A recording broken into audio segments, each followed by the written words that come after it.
With this image, I'm going to introduce light and atmosphere, which is a form of sculpting light in your image. But first, let's have a look at where the light source or the areas are in the image. Do we want to enhance or do we want to introduce more light?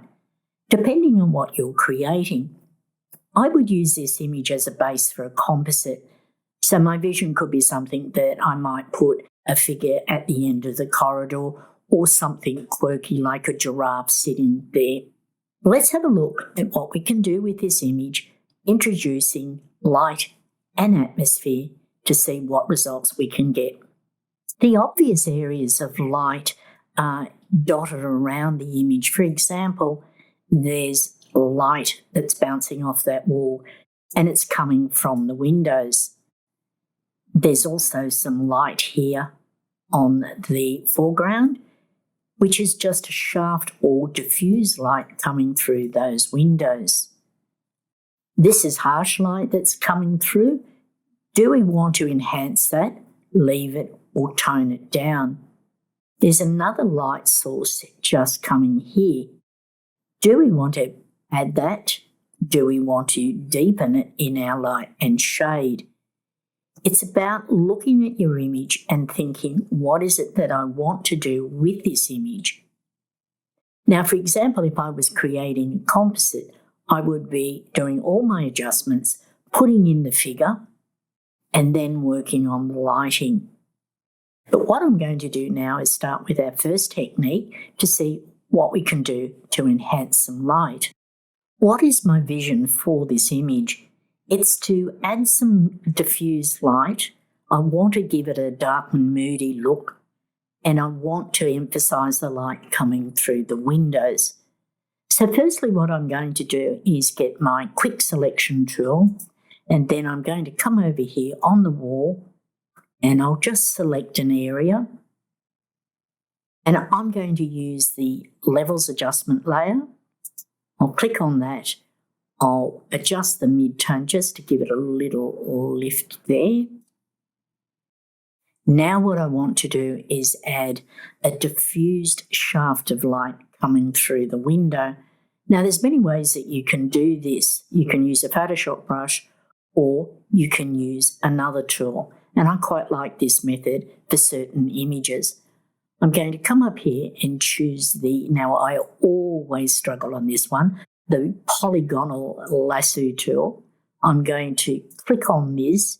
Now what this is I'm drawing the shaft of light that I want. So I'm going to start where I think the light source would come through. So I'm going to do one click. Now all you do is just move your mouse cursor down. I'm going to do another click.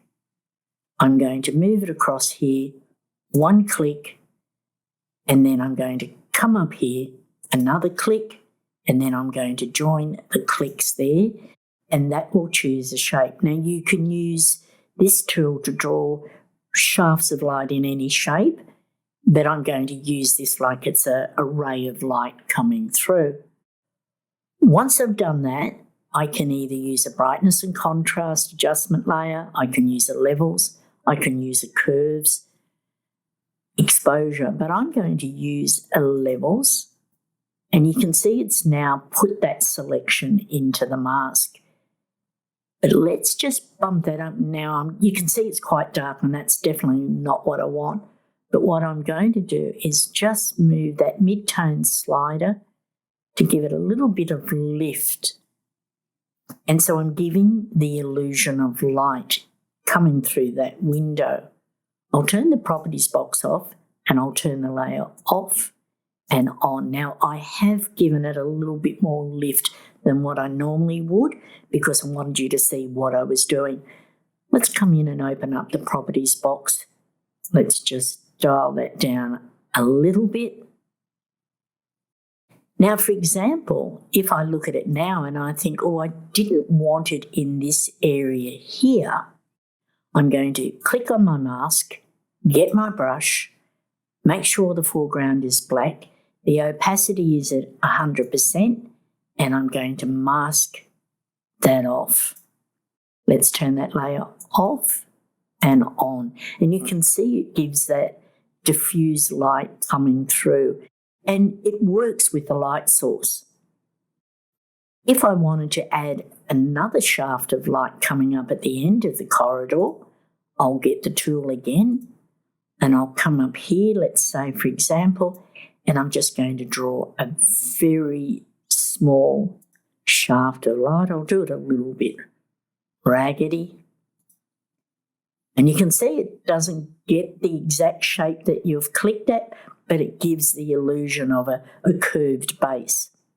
I'm going to come in here and choose brightness and contrast. Let's try something different. And I can lift that up just a little bit. So I'm just moving the brightness slider up, but I don't want it too bright. So I'm going to drop that down a little bit. I might even play with the contrast depending on what I want. Let's have a look at the layers. I've used a levels and I've adjusted some light on the wall on the right-hand side. I've put that ray or shaft of light coming through the window onto the floor, and I've also put another one up at the end. Let's have a look and think, well, where else can I put some light? And I'm going to add some atmosphere here with a fog or a mist brush, but this is also another form of sculpting light. Now, when I'm using Photoshop brushes, I'm always using a blank layer. One, I can't do anything because I'm on an adjustment layer. And if I work on a pixelated layer, layer 1, I can be working destructively, but also I don't have the options that I'm going to show you. So I'll come and click on the top layer. I'm going to use this Actions panel, and this speeds up my workflow. These are what I call repetitive tasks. It would be a new blank layer. It would be transform, duplicate a layer. This Actions panel is available in the shop. And when you're doing this kind of work, it does speed up your workflow. So I'm going to come up here, choose blank layer. Then what I might do is come over to my brushes panel over here on the left. And I'm going to use the brushes that are in the atmosphere brush collection. And I'm going to choose a soft fog. Let's say I'll choose that one. I'll make sure that it is white so that you can actually see it. The opacity I'll put at 100% so you can see what I'm doing. But I would not work at 100%. I would really dial that down. And I'm going to just think, where do I want it? If I put it there, you can actually see the shape. So I'm going to undo that. Now I might think, that's not the right brush. I'll come back. I'll get another brush now. And I might choose dust particles or a mist brush. Let's come into the mist. And I'll just make it a little bigger, but I'm going to drop the opacity. And let's say I just put it there. Now that gives that mist diffuse light coming through, but I've realised I've put it in the wrong spot. And this is why working on a blank layer, using these techniques, Photoshop brushes, I can do this. I'm going to come up to the Actions panel, click on Control-T or Transform tool. That gives me the transform box. And I can now think, well, I'm going to add that right up here at the end of the corridor. I'm going to make it smaller, give the illusion of those dust particles. I'll click on the tick for the transform, but it's a bit too bright. This is again why I work on a blank layer. I can come over here and change the opacity and drop that down just to give a hint of those dust. Now you can also play with the blend mode. If I go to lighten or screen, I can do overlay, soft light, but because I've dropped the opacity, I might want to bump that up. But let's come back to normal. And now I'll drop that opacity down. Now again, I look at it and I think that's not in the spot where I actually want. I'll come back up to the action panel, click on transform, and I can now move it down or wherever I want. So I'm going to come back into this area up on a window. Now, why have I chosen that? If you look in real life and you've got that diffuse light coming through a window, sometimes you can see those dust particles just in the air. And this, again, gives the illusion of a diffuse light. I can also angle it, so I'm going to come down here with a double-headed arrow. I'm going to rotate that. And I've just got it exactly where I want. Now what I'm going to do is come back up to the Actions panel and click on Soft Round Brush. And it's just for me, the housekeeping. I find that distractive, having that brush on the workspace. Let's turn these layers off and have a look. First adjustment layer there. I've done a levels. I've done a brightness and contrast to give a little bit more lift down the corridor. I've added in some dust particles, which is another form of light, as I've mentioned before. I feel this is a little bit dark here. What can I do with this? I'm going to get my selection tool. I'm going to select this area here. Now you can see that sometimes the selection tool struggles between the light and the shade that's within the image.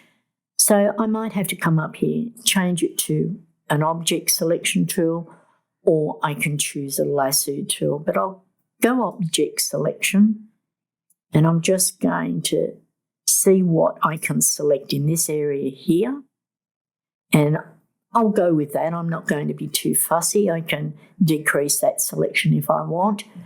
I'm going to now come up and do a curves, for example. You can see it's put that selection in the mask. Do I want to dull that down a little bit to give that real deep light and shade? Do I want to lighten? Now that's certainly over the top, but it's just about giving that concept. And I'll just put that down a smidge, as the saying is. Let's turn that layer off. As you're noticing, I'm not doing major light adjustments. I'm doing it subtly to give the illusion of light in the image, to bounce the viewer's eye around and look for the light sources, or, oh, hold on a minute, there's a bit of mist there. What can I do with that? Now, if I was trying to fix these windows up, I'd be using some different techniques, but this is all about adding some light and atmosphere. And there's my corridor with some subtle adjustments, adding light and atmosphere, working with the light that was there, but enhancing the light as well.